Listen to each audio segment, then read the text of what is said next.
حضرت امام جعفر بیان فرماتے ہیں کہ بنی اسرائیل کے ایک صالح آدمی کی حسین جمیل بیوی تھی، جس پر ایک جوان عاشق ہو گیا۔ وہ عورت بھی اس پر فریفتہ تھی۔ اس نے اپنے مکان کی چابی اسے تھما دی اور کہا، جب تمہارا دل چاہے میرے پاس آ جایا کرے۔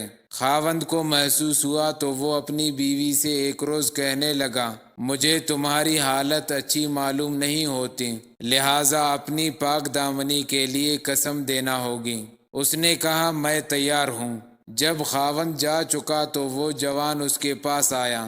عورت نے اسے سارا ماجرا کہہ سنایا۔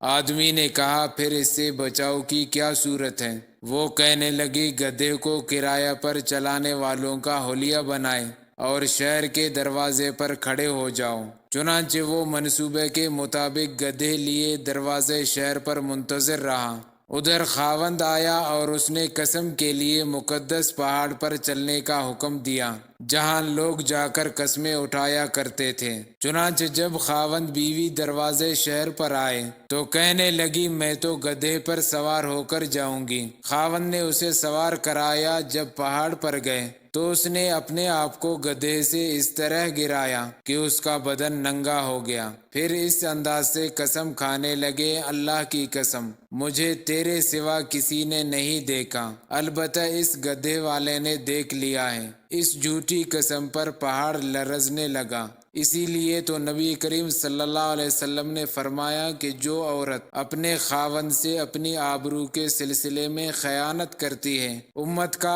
آدھا عذاب تو اسی پر ہوگا۔ نیز فرمایا، حقوق اللہ عورت اس وقت تک ادا نہیں کر سکتی جب تک اپنے خاوند کے حقوق ادا نہیں کرتی۔